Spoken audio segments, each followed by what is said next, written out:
Good morning, my friends. Rich Lohman here with your woohooing thought of the day. And happy Tuesday. It is to each and every one of you, each and every one of us. Excited to jump into this discussion with you guys today and have a good discussion on accountability. Yesterday, we talked a bit about structure. And once we've established good structure, then we have to really just get into a good conversation about accountability and being accountable. Good morning, Danny Joe. Good morning, Linda. Good morning, Peter. Excited that you all are already in here and others are jumping in. There's Melissa. Good morning, Melissa. So we're talking about accountability, you guys. This keeps resonating as a theme to me when I engage with my clients and the Passport to Growth community, and just overall, just being out in public and having good conversations with people. Good morning, Rebecca. Good morning to each of you. Good morning, Carrie.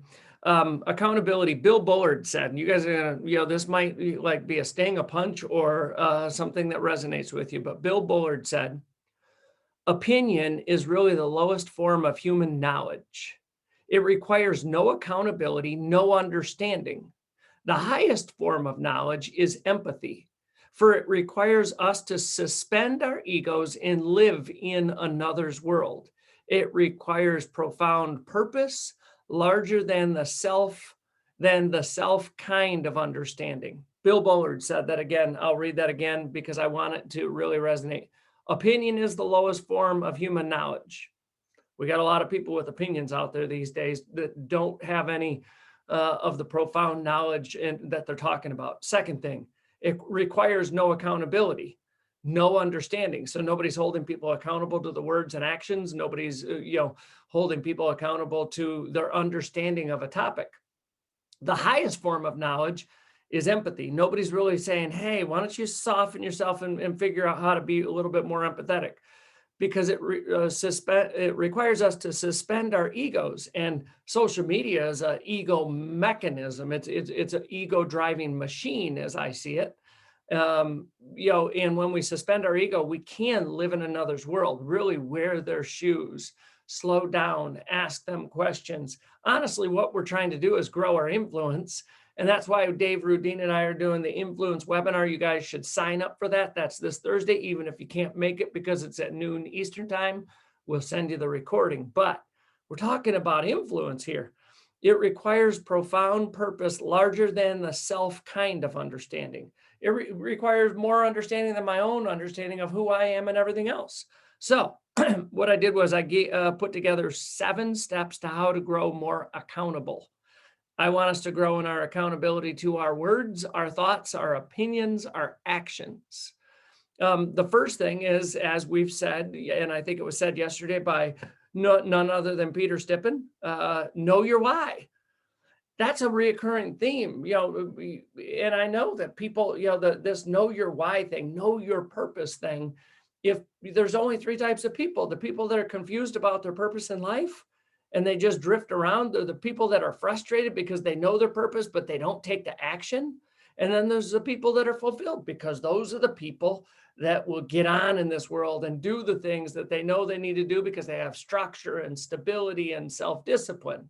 So just a little bit of a rant on know your why, because the next part of it, most people don't do. I keep finding this often in my discussions with people is your why written down? Do you have a sheet that you refer back to on the regular that says, this is my why, this is my purpose? I know I do. I have 5 purpose statements. It's sitting right here in this iPad, and I look at it on the regular, because if I don't, then I can't stay ingrained with checking myself, checking to make sure I am accountable against my why and against what I've written down. Because after that, the third step in becoming more accountable is set milestones. They're like mini goals, and I create a schedule around it. You guys are going to hear me over and over and over again, because I really think that this is the missing pieces. People are just flitting and fluttering around like a butterfly, really having no major purpose, but spouting off all the things that they think they know that are just opinions. So when we set milestones and we set a schedule for those milestones, we're going after something, and we can celebrate our milestones and accomplishments. It's a major part of accountability. Why am I doing this? So I can get there. When I get there, what am I going to do? Go fishing. That's why the boat's in the water, you guys. This is just how I've studied and how the brain works. And I want to make sure that we get this because I'm going to run a challenge, a 30-day accountability challenge, a time and productivity challenge soon. And I want you guys to jump in on this. So number 5 is know the signs of procrastination, because often that's the thing. That's where people get frustrated, is they know what they're supposed to do. They wrote it down. They set the milestones. They told themselves what they were going to do to celebrate, but it wasn't firm enough and they started procrastinating. So we have to know the signs of procrastination. We have to, number 6 is regularly review our performance. That's why every Sunday at 5 p.m. or thereabouts, I review my performance over the last week. I try to figure out, what did I do? What didn't I do? What's going on? What's going right? What's going wrong? And what do I need to do to course correct so that I'm going towards those milestones? And the last thing is something that not a lot of people want because of ego, but seek feedback. Seek feedback from others that can have the empathy to have the outside perspective, but look into your world and maybe give you feedback on maybe where you might be going wrong.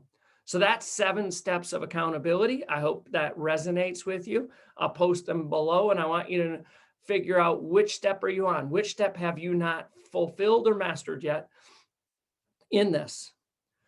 The book of James says, James chapter 5, verse 16 says, therefore, confess your sins to each other and pray for each other so that you may be healed. The prayer of a righteous person is powerful and effective. But if we really break that down, confess your sins for each other is be accountable for your own actions and confess where your actions are that of opinion, that of lack of understanding, lack of or a major presence of your ego based on the quote that we're just saying, and pray for each other. That's where you pray for somebody else that's struggling with it. And maybe you'll get some wisdom from God in your prayer of how to help them. And that's the empathy piece. So I hope you guys find this topic beneficial. Again, thank you for being here. I appreciate your time, and I hope you guys have an awesome day.